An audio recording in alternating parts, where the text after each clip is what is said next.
안녕하십니까. 택시TV 신장현입니다. 9월 23일 동부지방법원에서는 서울개인택시조합의 이사 지위 확인 회소에 대한 확정 판결이 있었습니다. 그 확정 판결 내용부터 잠깐 살펴보드리겠습니다. 지방법원 민사 제14부의 판결 내용입니다.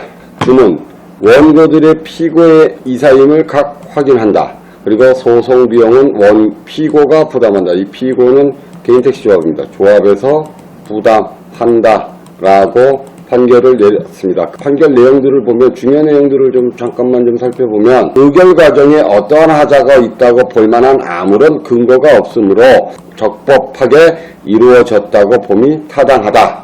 그러면서 따라서 원고들은 이 사건 추인 의결에 의하여 피고의 이사로 선출되었다고 할 것이고, 여기서 피고는 아까도 말씀드렸다시피 조합입니다. 조합이 이를 다투는 이상 원고들로서는 그 확인을 구할 이익이 있다. 그렇다면 여기서 원고는 지금 선출된 7명의 이사를 이야기합니다.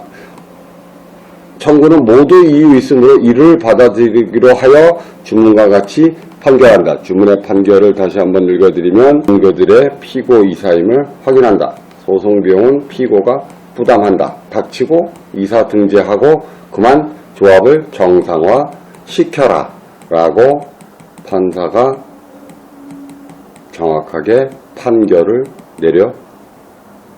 내려줬습니다. 그러면 이번에 선출된 7명의 이사님들을 다시 한번 소개를 시켜드릴까 합니다. 서울개인택시 운송사업조합 제19대 선출이사 명단입니다.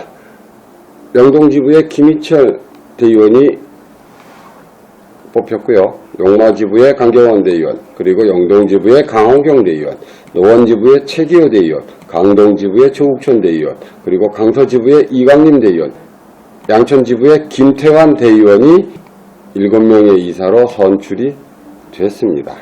택시를 위한 방송 택시TV. 여러분, 이제 두 가지 문제가 남아 있습니다. 첫 번째 문제는 과연 조합에서 이사 지위에 대한 부분들을 확인해 줄 것이냐, 이 부분들. 또 법원에서 이미 판결이 나왔기 때문에 이사 지위에 대한 부분들을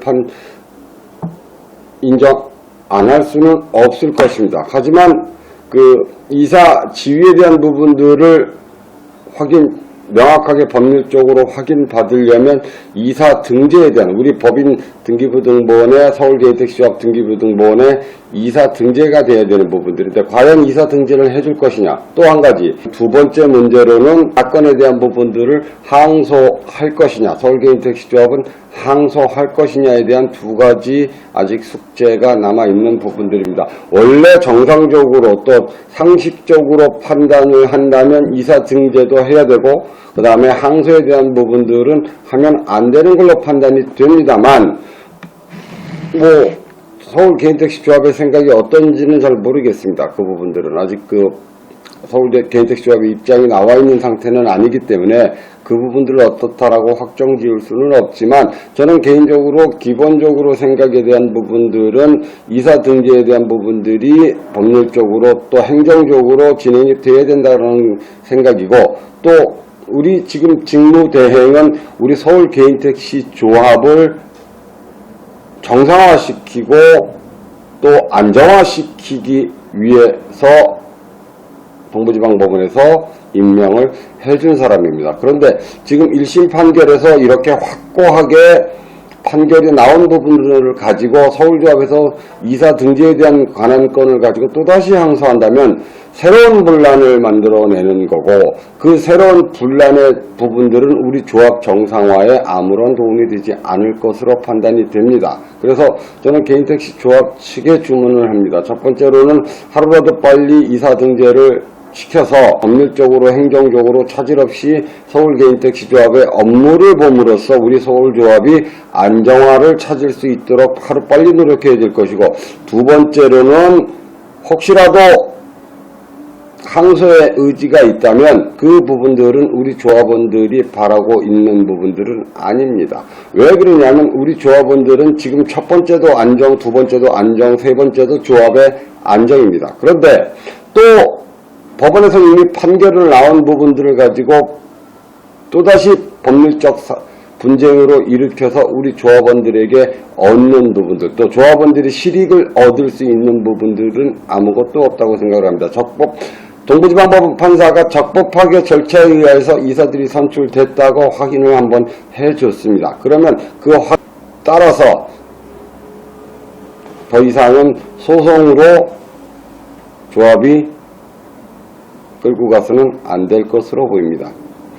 지금 현재 우리 서울개인택시조합은 코로나 사태로 인해서 굉장히 생계에 어려움이 있고, 또 두 번째로는 렌터카 사업들이 밀고 들어오려고 호시탐탐 법적, 제도적 장치를 마련하고 있는 중입니다. 그런데 언제까지 식물조합으로 내버려 두겠습니까? 식물조합이 정상화되는 방법은 우리 스스로 이사장을 뽑고 또 이사회가 구성이 돼서 우리의 뜻을 정부나 아니면 기타 각 유관단체에게 전함으로써 시작된다고 볼 수 있습니다. 또 직무대행 같은 경우는 잠시 머물다 가는 사람으로서 우리의 대표권자라고 볼 수 없습니다. 대표권자라고 볼 수 없는 사람이 조합 대의원들이 직선제로 뽑아나온 이사들에 대한 지위를 가지고 1심 판결에서 확고하게 이사 지위를 인정했는데 그 부분을 불복하고 재판으로 또 끌고 간다는 것은 우리 조합의 정상화에 아무런 관심이 없다는 의지로 볼 수 있습니다. 혹시라도 등재에 대한 부분들을 미룬다면 이 부분들은 우리 조합원들의 거친 항의를 받아야 될 것으로 보입니다. 그런 부분들 좀 참고하셔서 서울개인택시조합은 하루빨리 정상화가 이루어질 수 있도록, 안정화가 이루어질 수 있도록 법원의 판결을 존중해야 될 것으로 보입니다. 여기까지 하겠습니다. 택시TV 신장이었습니다. 감사합니다.